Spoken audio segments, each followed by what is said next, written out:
I'm the editor and publisher of Exit Zero, which some of you are holding in your hands. It was on your chair when you came in. I want to tell you a story about how we created and rapidly grew a black and white newsprint little rag when newspapers were declining or closing altogether across the nation. One day, just over 10 years ago,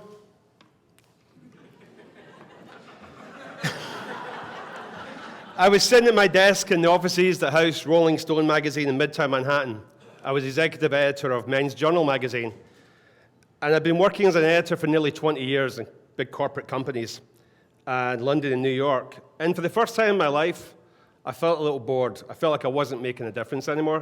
There were too many politics and not enough creativity. I sat looking out the window for a long time. Then I took out a pad and I wrote down what I really wanted out of life.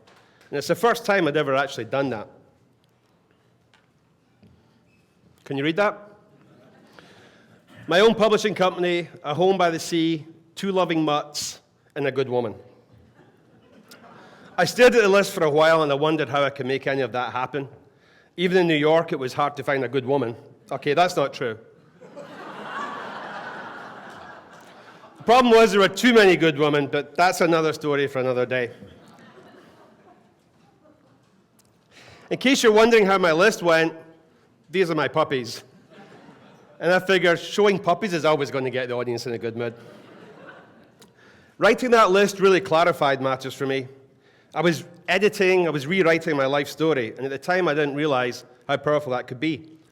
I wasn't interested in the New York salary, and apparently I wasn't interested in the New York life, although I didn't really realize that until I forced myself to actually make that list.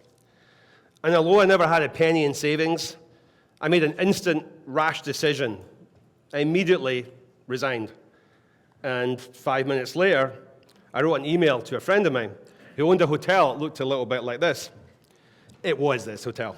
And the email read, "I just quit my job. I'm looking to do something different this summer. Got any ideas?" And about 15 minutes later, he took the bait and he wrote, "Would you like to come and run the pool bar this summer?" That's the pool bar, just over there by that rowboat with the TED logo on it. I figured, sure, how hard can that be? I thought I would have a summer, drinking cocktails, reading literature, like Hemingway in Key West. And just before I left New York, I got a call from a headhunter asking if I would like to interview for the job of managing editor of Playboy magazine, which was interesting. The company needed someone to relocate the magazine from Chicago to New York, and they wanted to find a journalist who would take over the reins from Hugh Hefner. So I thought for a minute, and I ignored what my mother would think about this, and instead I immersed myself in the golden age of the magazine, the 1960s. I bought about a dozen copies, and I wrote a 15,000-word synopsis on how I would make Playboy relevant again, and why advanced gynecology was not the way forward. I did make the shortlist, and I was interviewed by the publisher. And guess what happened? I'm kidding. I didn't get the job. So, TEDxCapeMay it was. I threw myself into the task of running the pool bar at Congress Hall. And in the process, I swapped my formerly fabulous contacts book, remember contacts books, for something a little bit more mundane. This is my contacts book in New York. I had Jessica Biel's telephone number. Actually, Curtis Bashaw's number is just below that. And then once I settled in TEDxCapeMay, I had the Verizon guy's phone number. I'll be honest, I didn't make a particularly good manager in the services industry. Maybe I should listen to Curtis Bashaw's talk. He's batting number 4 in the lineup today. But after the summer was over, the owner of the hotel, that would be Curtis, asked if I'd like to stay behind and research and write and publish a history about this famous old hotel, a hotel that had been in his life for as long as he could remember. I can honestly say that the pivotal part this would play in my life and how it would apply to my little 5-year plan didn't really become apparent. I just thought it was an exciting project. So I spent my first winter in TEDxCapeMay, and while researching the book, I came across a quirky old publication called Pennywise, which had been published in TEDxCapeMay from the 1930s through the 1970s. It was a rudimentary publication, 8 pages, handwritten ads, hand-drawn ads, and handwritten stories. It had a charm, an energy, and a joy that I just loved. Curtis and I sat in the brown room one winter afternoon and chatted about how we should bring back the spirit of that old publication. The seed had been planted. A few months later, the book I'd been working on, Tommy's Folly, was published and began to sell pretty well amongst locals and visitors. But then I had fallen in love with Cape May, and returning to New York didn't seem like an obvious move anymore. Instead, I felt something of a mission brewing inside of me. I felt strongly that Cape May's story wasn't being properly told. Here was a town with beautiful beaches, an amazing collection of Victorian architecture, and one of the most lucrative fishing ports in the country. In short, it was a gem of a place, but I'd never heard of it when I'd lived in New York City, and neither had any of my friends, although that began to change as I began to bring them here to show off what was rapidly becoming my home. I felt like Cape May had been absorbed into the generic New Jersey Shore portfolio when it deserved to be regarded in its own light.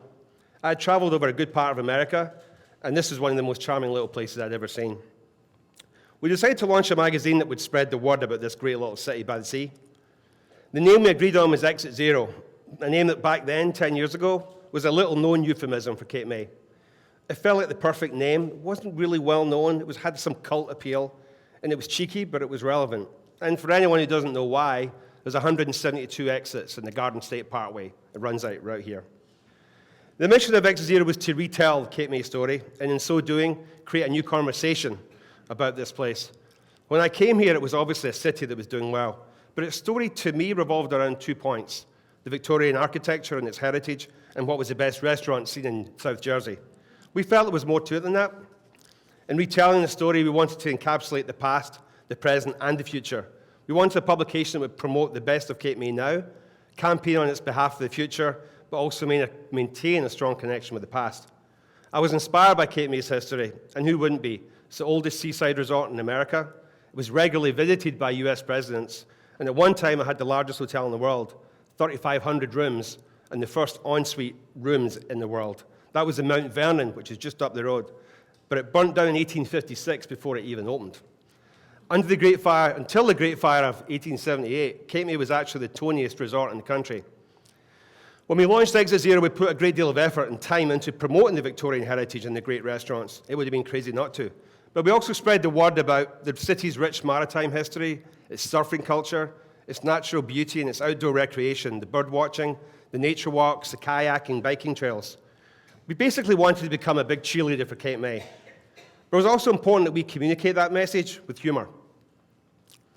We didn't want to use the language that you see in tourism pamphlets or in lazily produced cookie-cutter local papers you see across the country. We wanted the Cape May experience to feel authentic.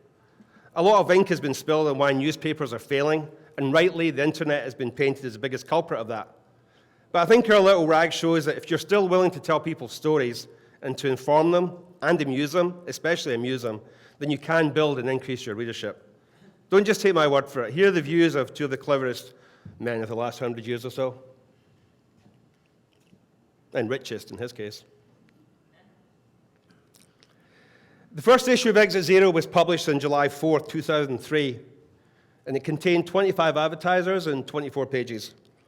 Within a month, it had doubled in size, and it pretty much kept going after that, which was especially pleasing and surprising, since it was not the best time to be launching a newsprint publication. 2003, advertising revenue in newspapers. From the beginning, we saw ourselves as an upstart publication, using the kind of zesty language, fun photography, and cheeky attitude that you didn't typically see in local newspapers. This is a great story. In our first year, we had a Polish artist. He was working at Congress Hall, and he was an artist, and he helped design our logo. And every week, we did something called Sketch of the Week. And the first one, I mean, I have an accent, he has an accent. I said, let's do the Cape May Ferry. And he goes, okay, Cape May Ferry. He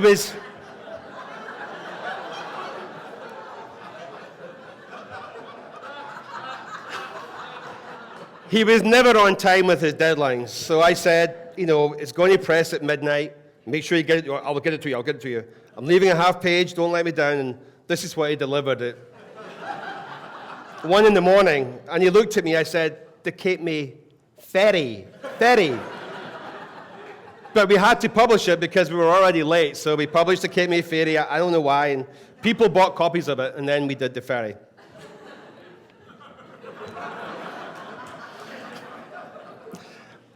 And then, I guess I got my Playboy bunny after all. We had a themed issue every week. We had the bunny issue for Easter, and one of our staffers go into a giant bunny costume, and we did our first ever centerfold. That's him posing on Higbee Beach. He was a really good sport. And every week we design a fake ad with a contest asking readers if they can spot the fake ad in the paper. And it's not difficult. You'd be surprised that people actually call up and say, where can I get the seagull jerky? Or how do I get the whale riding or the camel riding on the beach? The camel riding was the worst. We had like 20 phone calls from people really pissed off that they couldn't go camel riding on the beach.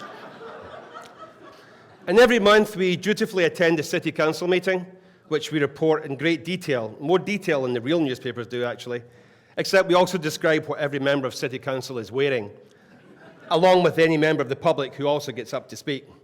I'd say just about everyone other than the members of the council enjoyed this column. Perhaps the most pleasing aspect was the fact that we were just as popular with teenagers and skateboards and 20 and 30-somethings in bars as we were with middle-aged folks at cocktail parties and 75-year-olds attending the Tennis Club social.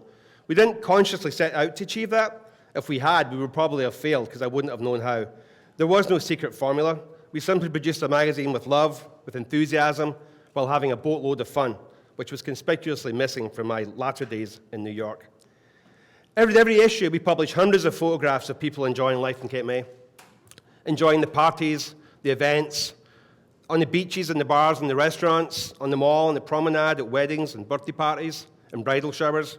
In short, we capture and celebrate people living their lives. At one stage, I wanted to send a photographer into people's home and take pictures of them brushing their teeth and get into their pajamas. But we haven't quite pulled that off yet. Still like to. I believe there's something seductive and inspiring about looking through a publication that's filled with people smiling. It gives off a lot of energy. If you put people in a good mood when they read your publication, they will continue to read it.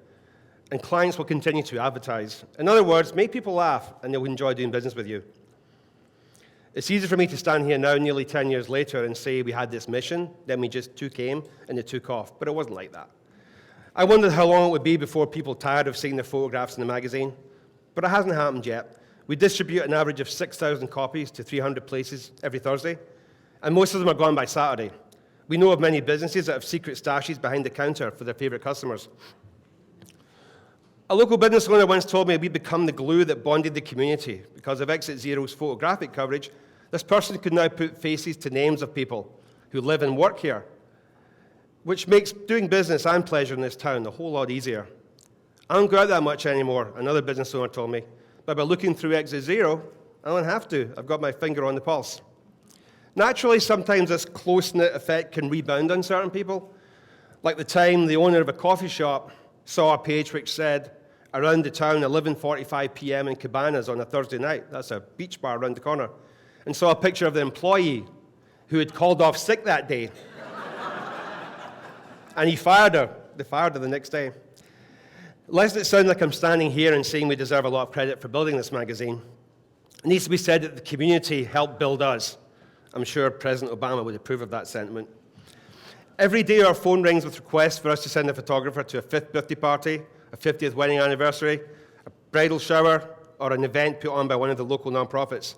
We try to go to every single one, which is likely the reason we keep getting the phone calls and we keep getting the emails. And I often wonder why people are excited to call us week after week, year after year. And I'm amazed at how many people bother to take a copy of Exit Zero with them on vacation and then send us a photo to use in our publication. In this age of smartphones and Facebook and instant gratification, why are people still so keen to see their picture in the black and white newsprint publication a week or so after the event when it takes 2 seconds to upload a photo on Facebook? Maybe it's because it only takes 2 seconds to upload a photo that it seems somehow less valuable. When you're organizing a party for your friends and you ask us to come along, we send a photographer. The photographer takes pictures. He gets home, he uploads the pictures, he types the captions, he sends them to us.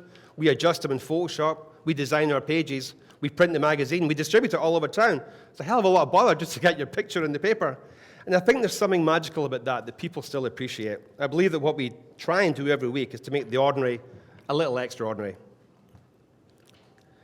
While researching the Tommy's Folly book I showed you earlier at the Cape May County Library, I came across a wonderful phrase from an 1850s copy of the now defunct Cape May Wave, which called itself a sprightly sheet full of the sprays of the old ocean. I loved that. We decided that was a perfect description for our own publication and incorporated it into our logo. And when we designed the publication, It had to look deliberately old-fashioned and in black and white, because newsprint color looks awful in most cases, and also black and white's much cheaper. We used the internet to contact a company in Austin, Texas, who did beautiful original clip art and illustrations that looked straight out of the 1940s and 50s, which I believe was the golden age of newspapers. And I found another phrase while going through those old newspapers in the library. While researching the book, in the early years of the 20th century, Cape May was desperately trying to revive its appeal. It had taken a real beating from Atlantic City. And the city came up with a new tagline called Cool Cape May. It was a phrase that more or less disappeared from view shortly after that, but we loved it. Back in those days, the word cool hadn't yet acquired its jazz-inspired meaning. It basically meant that Cape May benefited from the breezes from both the Atlantic Ocean and the Delaware Bay. We took that phrase and we ran with it, and we used it to launch our guidebook, which we started in 2005. We also expanded into the retail business. I know of only other one magazine that has its own retail store, and even the New York Times only has an online store. I apologize for the shameless bragging, but I'm really proud of our store, especially since we never had a clue about retail when we launched it, and we still don't. We just make up as we go along. The idea for the store came after we had printed a few T-shirts with our logo on them for promotional purposes. And a reader came into our office, which at that time was also my house, and asked if she could buy 3. That was all the market research we needed. So we opened a little store here in Congress Hall, 2005. It was the size of a large broom cupboard. And 2 years ago, we moved to a space on Sunset Boulevard and recently expanded to a 2,500 square foot operation with our office upstairs. And we now sell $200,000 a year worth of products, most of which bear our logo. The store also allows us to explore and celebrate the history of Cape May. We sell a whole bunch of vintage photographs and postcards. We put on paper, pillows, and assorted pieces of furniture, and we give some of the proceeds to local historical societies. And while we're proud of our grimy newsprint rag, we continue to mix the old with the new by exploring social media. On Facebook, we have an army of friends that numbers over 6,200, and we use that to interact daily with our readers. We used it very recently to find someone who would type a 450-page manuscript from the 1960s into Microsoft Word. It was a novel set in 17th century Cape May. It's wonderful, and we're going to publish it next year. I'm really obsessed with typewriters. We have a few of them in our retail store. So for me, getting the chance to read a 50-year-old typewritten manuscript was something close to a spiritual experience. 4 years ago, I was asked to write a story for a media magazine about the future of print. Earlier that year, Steve Ballmer, the CEO of Microsoft, told the Washington Post that in 10 years, there will be no newspapers, no magazines that are delivered in paper form. Everything will be delivered in electronic form. When I called Ballmer's office in Seattle to chat about this, I was asked to submit an interview request. I figured I could send an email or maybe get my Windows-compliant smartphone to send a message straight to Microsoft HQ. But no, his assistant said, no emails, please send a fax. According to this guy, in 6 years' time, there'll be no newspapers or magazines in print. And this guy's still CEO of Microsoft, and he's worth nearly $16 billion. It's amazing. Here's the thing. Despite all of these advances in technology, we're still tactile creatures. We still like to turn pages, to feel the paper in our hands. And not just those old of us enough to be brought up in newspapers. Trust me when I say that Exit Zero is just as popular with teenagers as it is by 70-year-olds in the Victorian Towers retirement complex. I much prefer the wisdom of Richard Parsons, the former chairman of Time Warners, who said, magazines will thrive as long as there's no technological alternative to the 3 Bs, the beach, the bedroom, and the bathroom. Or publishing consultant Rex Hammock, who says, magazines that people display on coffee tables will exist as long as there are coffee tables. So maybe it's no coincidence that we've begun making and selling these Cape May coffee tables in our retail store. So as far as we're concerned, the future looks pretty bright. Thank you very much, ladies and gentlemen.